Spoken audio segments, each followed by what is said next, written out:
Welcome to another episode of Animator Interviews. My name is Evan Vernon. I'm a contributor at Animation for Adults, as well as Animation Nights New York, also known as ANNY. For those new to ANNY, we are a monthly screening event and yearly festival that celebrates the very best in animation talent. Our artists come from all across the globe, and many have had their work featured at Cannes, ANNY, and other prominent festivals. Our next screening is scheduled for Sunday, June 26th. Films will be available from 11 a.m. to 11 p.m. Eastern Time with virtual mixers throughout the day. Sunday's screening is especially unique because it will feature our ANNY Cannes program. Since 2018, this competitive program has allowed filmmakers to feature their work at the Cannes Short Film Corner. Selected films are included in a special market collection and made visible to attending industry professionals. We receive thousands of submissions each year, and each year we choose just a few for Cannes. Today we're discussing one of those films. Jinkyu Jeon is with me now. Jinkyu is a Korean artist and recent graduate of the Tokyo University of the Arts, where he earned his master's degree in animation. Jinkyu's latest film, House of Loss, tells a poignant story of war, trauma, and generational divides. Inspired by Jinkyu's lived experiences, the film follows its narrator, a young soldier, as he is assigned to a senior home, the residents of which include a Korean War veteran. Scarred by combat, the veteran lives in a state of endless fear and catatonia, screaming at fireworks and struggling to communicate with family and staff. His body has been beaten, but his soul continues to endure. At first distant from the veteran, the narrator will eventually learn to see the man for who he truly is. Today, Jinkyu has kindly agreed to discuss this film and the inspiration behind it. Jinkyu is also joined by his translator today. When I ask a question, we'll hear Jinkyu's answer first in Korean, followed by the English translation. So Jinkyu, thanks for coming. I'll start with a question we ask all of our guests. What got you into animation? 제가 한국은 미국과 다르게 징병제를 하고 있습니다. 번역을 바로 한 문장씩 번역을 해주세요. 그렇게 할까요? 네. Unlike the United States, Korea has a conscription system. 네, 그래서 한국 국적의 성인 남자는 누구나 약 2년 동안 군에서 군인으로서 공부해야 되는 의무가 있습니다. Therefore, all male adults with Korean nationality, they are obligated to serve as a soldier for about 2 years in Korea. 하지만 신체적으로 약한 사람들은 병영이 아니라 시청이나 지하철 등의 퍼블릭한 사회 공적 기관에서 2년간 봉사하는 것으로 군복무를 대체를 하는데 However, people with physical illness replace military service by serving 2 years in public institutions, such as like City Hall or Subway, instead of going to the barracks. 저는 오른팔 뼈에 장애가 있어서 군 병영 대신에 요양원에서 2년간 일을 하는 걸로 군복무를 대체하게 됐습니다. And I, in fact, had a bone disorder in my right arm and was found to have problems completing my training as a soldier. So I worked in a nursing home instead of the barracks for 2 years. 상실의 집은 내가 요양원에서 일했던 2년간 보고 느꼈던 경험을 토대로 만들어지게 됐습니다. So House of Loss is based on 2 years of my personal experience working in the nursing home. Yeah, thank you so much for sharing, Jinkyu. I didn't know that this film was autobiographical. So tell us a little bit about the story then of the film, or the story that the film tells. There's this, young soldier, and this older soldier, and House of Loss kind of explores the relationship between these two men and the effects of the Korean War. It sounds like the trauma and PTSD that the older soldier is suffering from. Can you elaborate on that a bit? 요양원에서 나는 다양한 일을 겪었지만 그 중에서도 번개가 치던 날 되게 비명을 지르던 치매 할머니가 있었는데 그 장면을 굉장히 잊을 수가 없었습니다. I went through various situations at the nursing home while I was serving, but I can't forget this one grandmother with dementia who screamed on the day of lightning. 그리고 필름에서는 그 번개라는 설정을 세대 차이를 강조하기 위해서 불꽃놀이로 변경을 했었고 그 밖에 여러 가지 설정은 변경이 된 것들이 있습니다. In the film, the setting of the lightning was changed to fireworks to emphasize generational differences, and besides that, there are some other several things that I changed a little bit. 70년 전 한국은 전쟁을 겪고 지금의 북한보다 못 사는 빈민국 중 하나였는데 그것을 몸소 경험한 할머니의 손은 굉장히 말랐지만 그것과는 다르게 굉장히 큰 손을 가지고 있었습니다. 70 years ago, Korea was one of the poorest countries that suffered from the war, and it was even worse than North Korea right now. And that grandmother's hands, who went through all this, struggling period, were very big and rough, unlike her skinny body. 훗날 찾아온 할머니의 딸은 그것과 상반되게 굉장히 매우 고운 손을 가지고 있었는데 두 사람이 만나서 한마디의 말이 없었고 나는 이 장면 하나가 굉장히 많은 이야기를 담고 있다라는 생각이 들었었습니다. The grandmother's daughter who came to visit her, she had very pretty hands, and two of them did not say even a word when they met each other. I thought this one scene says a lot of stories. 하지만 내가 본격적으로 이 이미지를 필름으로 만들어야겠다라고 결심을 한 거는 10년의 시간이 지난 뒤에 지금 한국 사회에서 심해지는 어떤 사회적, 정치적, 세대 갈등을 좀 보고 경험하면서부터였던 것 같습니다. But it wasn't until almost 10 years later that I decided to film the image in earnest when watching the social and political generation conflict intensifying in Korea. 어떤 구체적인 사건이 있었던 것은 아니었지만 개인적으로 예전부터 느꼈던 부모 세대와 그리고 기성 세대와의 차이점을 근본적으로 궁금해하기 시작했고 그래서 예전의 기억을 꺼내서 애니메이션으로 제작했었습니다. There was no specific incident, but I started to fundamentally wonder the difference between the parents' generation I felt personally and the older generation I felt at school. So I took out my old memories and produced them as an animation. 그리고 나는 사실 창작자가 처음부터 필름을 만들 때 어떤 주제와 명확한 메시지를 가지고 필름을 만든다고 생각하지는 않습니다. And I personally believe that creators, when they create the films, they don't necessarily think about the detailed titles or like plots when they start creating it. 대부분 저희 주변 사람을 보아도 창작을 하고 싶은 계기가 하고 싶은 이야기가 있거나 또는 표현하고 싶은 이미지가 있는 것이지 처음부터 정확한 메시지를 가지고 시작하진 않는다고 생각합니다. Most of the people around myself think that the reason why they create it is because they want to talk about something where they have some strong image that they want to express. But I don't start with an accurate message from the beginning. 그리고 도리어 제작을 해 나가면서 자기가 하고 싶었던 이야기가 무엇이었는지 알아가는 과정도 필름을 창작하는 이유 중에 굉장히 중요한 것이라고 생각을 하는데요. But rather the process of finding out what the story was that I wanted to tell while producing is one of the reasons for creating films. 그 요양원에서 노인들이 사회 격리되어 마치 내가 어떻게 했는데라는 식의 울분과 그리고 분노 그리고 공허함이 섞인 눈을 가지고 있었는데 저는 먼저 그것들을 그리기 시작했었습니다. So the elderly in the nursing home were accounting with society and had eyes mixed with furious anger and emptiness as if they were saying, "What did I do?"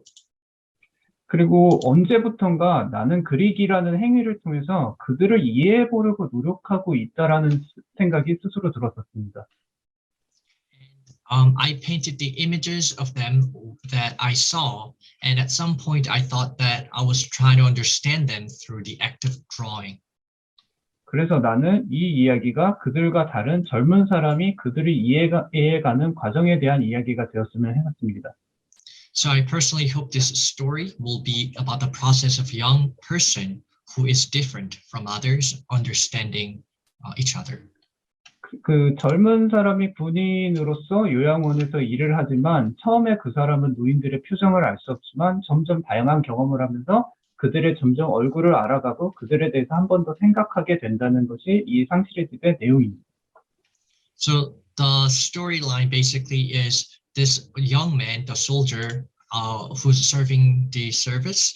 They did not know anything about the people around them in the beginning, but as the time goes on, they realize that they suffered from this past experience, and they get to know each other in the future, basically. Thank you so much for sharing, Jinkyu. That's beautifully said. It's interesting when I first approached you for the interview. You talked about how this story is uniquely Korean in many ways, but as an American watching it, I feel like there's something to be learned too, because the trauma of war is really universal, isn't it? It's something that a lot of older generations, those who fought in Korea or even in the Second World War, it's a trauma that they struggle with, and a trauma that maybe a lot of younger folks, especially civilians such as myself, don't necessarily understand. So I just want to thank you for sharing this film with us and really putting us in the shoes of those veterans. Jinkyu, you touched on this a moment ago, but can you tell us just a little bit more about your visual style? It's very minimalistic, very colorless, and based on what you said a moment ago, it sounds like you chose that style to kind of capture the psychology of your characters. Can you just elaborate on that a bit more? 필름에서 보면 저는 요양원이라는 배경을 구체적으로 그리지 않았는데 From the film, I did not specifically draw the background of the nursing home. 10년이 지금 현재 코로나라는 상황 때문에 요양원 현장에 직접 방문해서 리서치하는 것이 불가능했던 현실적인 이유도 있지만 무엇보다 나는 그곳의 공간이나 환경보다는 인물에 집중해 주길 바랬었습니다. There was also a realistic reason why it was impossible to visit and research the nursing home site in person due to the current situation of COVID-19. But even besides that, I wanted the audiences to focus on the people rather than the space or environment there. 그들이 그곳에서 어떤 감정을 느끼고 있는가를 중심적으로 표현하고 싶어서 그래서 한 장에 많은 미술적인 정보는 넣지 않는 것이 좋다고 생각했었습니다. I wanted to express how people were feeling at that place. So I thought it would be good not to have much art information in one scene. 그리고 나는 이 작품을 제작할 때 최민식이라는 한국의 사진 작가의 인물 사진을 굉장히 많이 참고했었는데 And when I produced this work, I referred a lot to the portrait of a Korean photographer named Choi Min-sik. 내가 그의 사진을 감상할 때와 같이 관객들이 인물의 얼굴들을 사람들이 천천히 봐주길 원해서 애니메이팅도 제 기준에서는 조금 절제된 방식을 사용하게 되었습니다.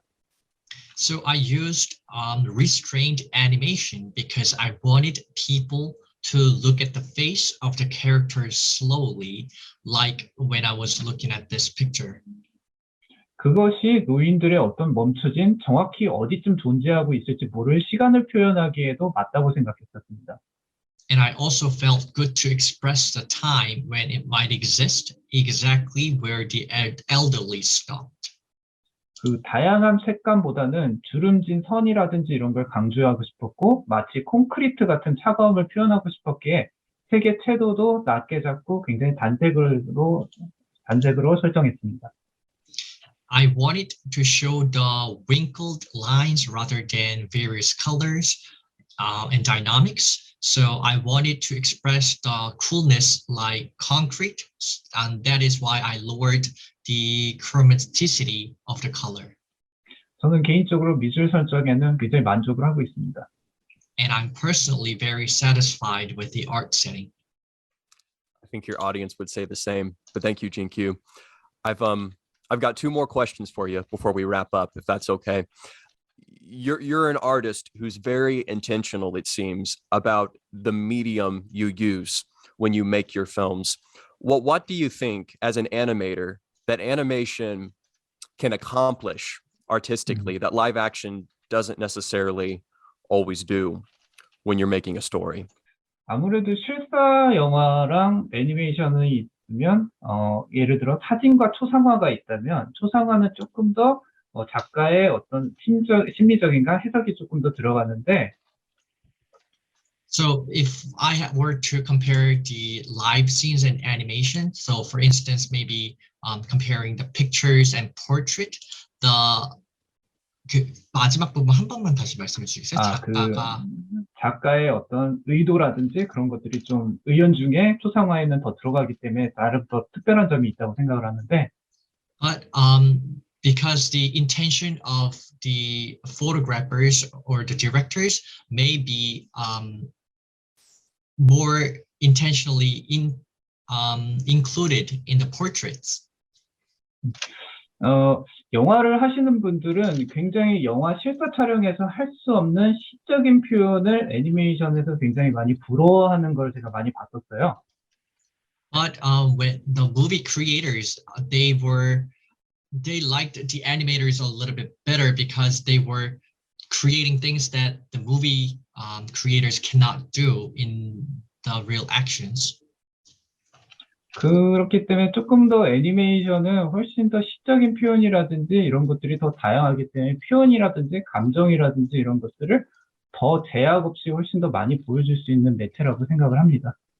So therefore, I personally believe there's animation has advantages of expressing more poetry, expressions, stuff like that. So it has a positive influence, I believe. Animation is poetry. I'll have to remember that. Beautifully said. Thank you so much, Jinkyu. I know we're getting a little close on time here, so I'll ask you just one last question. Tell us about your plans. Do you have any other projects in the works? Where do you see yourself in the future as an artist? 좀 단편이 아니라 좀 장편을 만들고 싶다라는 생각을 하고 있습니다. I personally would want to proceed some longer films rather than the short ones. Yeah, feature film. feature film, feature. 장편. I want to create the feature films, animations. 예. 그리고 지금 장편으로 생각하는 게 아직 내용이라든지 이런 건 구체적이지 않고 기획 중이지만 제목은 난쟁이라고 정해서 생각을 하고 있습니다. Although the details of the film has not been decided perfectly, but I am thinking of calling the title of the film as Dwarf. 예. 그 우아한 하얀 새들이 사는 세상에 혼자 작고 검은 날개를 가진 새끼 까마귀가 어느 날 검은 날개 대신 어울리지 않는 초라한 날개를 가진 어른 까마귀를 만난다는 이야기입니다. It's a story in a world where elegant white birds live. There is a baby crow with small black wings, and one day he meets an adult crow with shabby wings that does not really match. 그 까마귀는 알고 보면 미래의 새끼 까마귀 자신의 모습인데 The crow is actually the image of the future of the baby crow itself. 나는 어릴 적 내가 꿈꿔왔던 모습이 지금의 나의 모습과 너무 다르지 않은가라는 생각을 한 적이 있었는데 하지만 언젠가 어릴 적 내가 나를 안아주었으면 좋겠다라고 생각했던 적이 있었습니다. There was one time when I thought about the image of myself that I dreamed of as a child. That is not similar at all. It's actually so different from what I am right now. And I just thought that it would be great to see if I, from the childhood, could hug myself as the current myself. 그래서 기획 중인 필름에 결국엔 새끼 까마귀가 어른 까마귀를 안아주는 그 장면을 그리고 싶어서 지금 내용을 더 구체적으로 구상을 하고 있습니다. I wanted to draw a scene where a baby crow eventually hugs an adult crow in the film being planned, and the storyline should be developed a little bit more. That sounds like a wonderful film, Jinkyu. It's interesting, how that story you just described and House of Loss both seem to deal with the concept of time, the older generation meeting the new, and just how those different experiences kind of converge. But thank you so much for sharing. It truly has been a pleasure speaking with you today. Daniel, thank you so much for translating. But Jinkyu, we wish you all the best in the future. Best of luck with your future projects. Okay, thank you. Thank you so much.